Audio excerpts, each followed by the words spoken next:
Hello everybody, hope you're having a wonderful day. Today I'm going to be doing the disassembly of the Remette Rhino 3.0, 4.0. I don't even know what model, what edition they're on at this point. This is the brand spanking button liner lock disengaging variation of the Rhino. This is a sub $50 banger.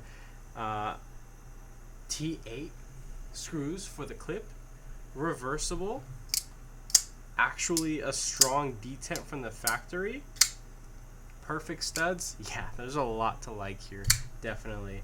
The only ho-hum kind of thing about it is the blade steel choice that they went with. They could have gone 14C28N, which is my preference, but they went with D2. It's fine. Could have been worse. Just be grateful for what they got. Let's go ahead and start tearing this thing down. Any tools and stuff you see will be linked below through an Amazon storefront. Any little purchases on there definitely do help the channel.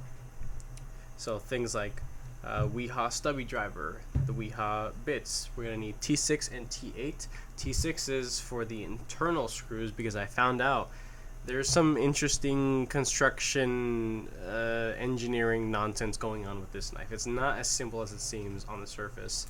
I don't think I have pliers on my Amazon storefront, but anybody has pliers, so probably find something on there to post eventually. I just don't really do multi-tools much because I don't carry multi-tools. Really in my life day to day, I just need a knife. That's it. Okay, right off the bat, I will say the tooling is different on these two screws, so I do not appreciate that inconsistency, but it's fine. We'll move past that. The tooling on one of the screws is far deeper and more precise than the other. Not too sure why, but I had to put a lot of downward force on it. Not the end of the world. Again, this is a sub $50 pocket knife.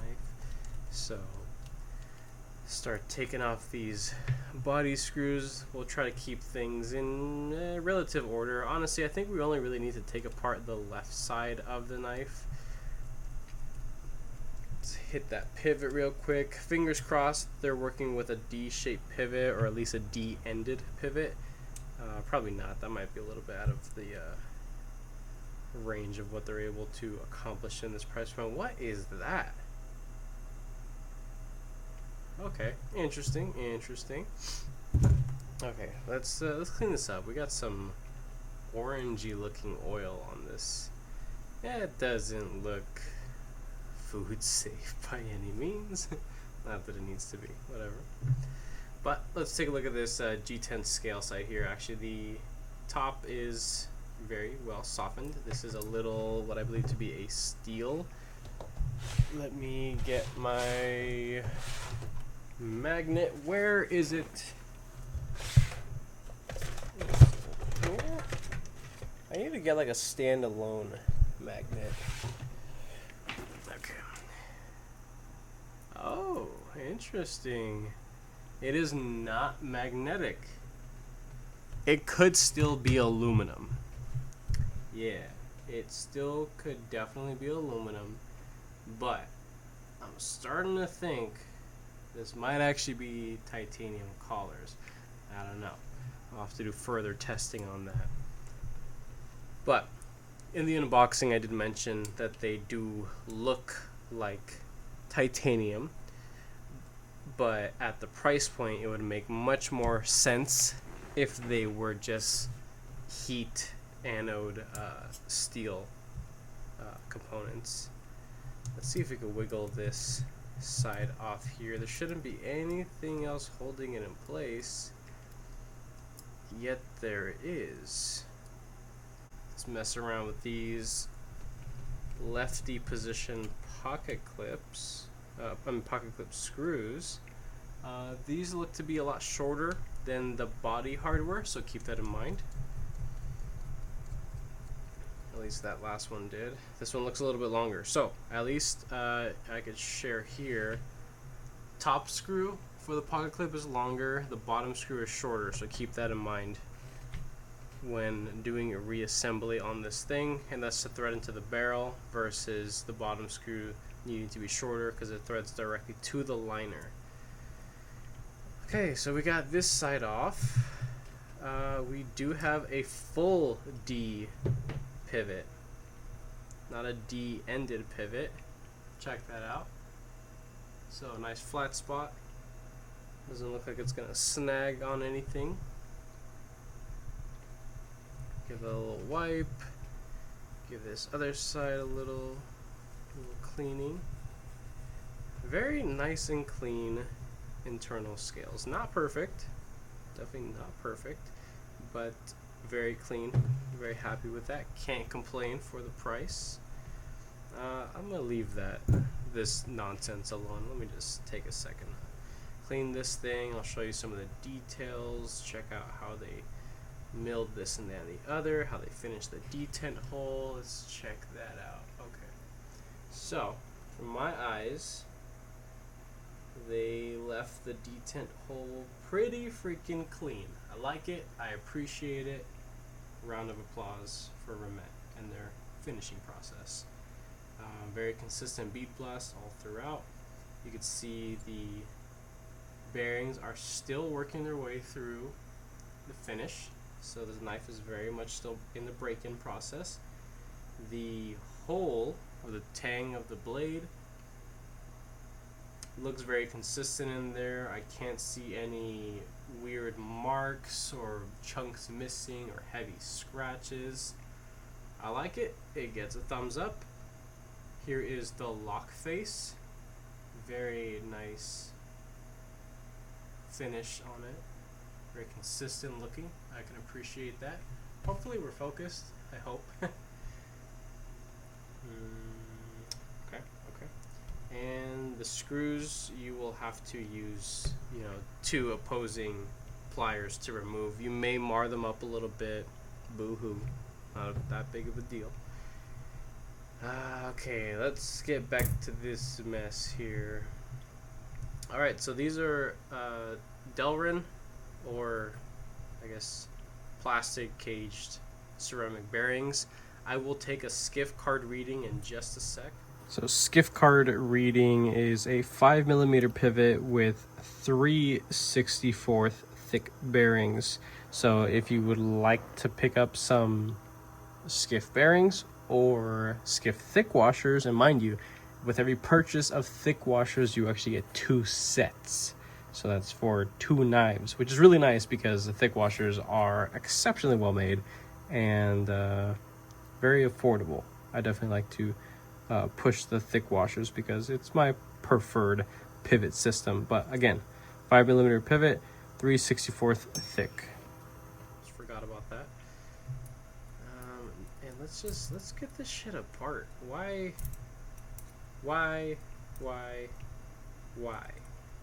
Let go, please. Pretty please.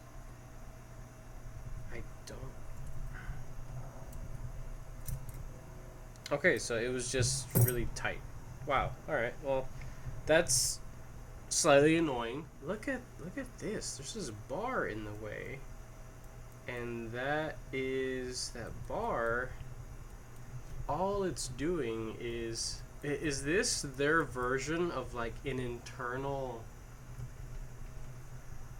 Let me see if I can set something up for like a thumbnail. Yeah, just like that.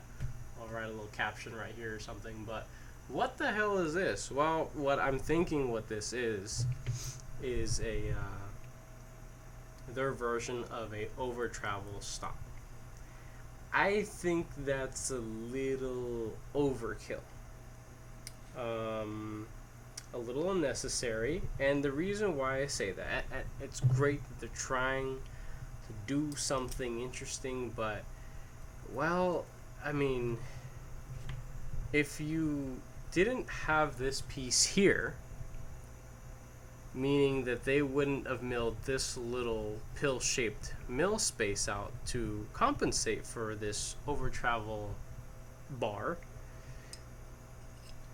when the liner is fully depressed, it would just make surface contact with the G10 scale. I don't think that that's a necessary workaround. I think that honestly they could have saved some time, probably some money, and this could have been brought at a much lower price point potentially, or they could have splurged on a slightly better blade material potentially, because this is over-engineered. Why? If there's somebody who is brighter than myself, and there probably is, most likely, why is there this bar here when if it wasn't there and that wasn't there, when the liner goes to fully flatten out to be disengaged to let down the blade, it would just contact the flat surface of the G10 and it would be accomplishing the same job. Does the manufacturer genuinely think that there will be significant wear on the surface of G10 from a flat surface liner? Is that what they're getting at here?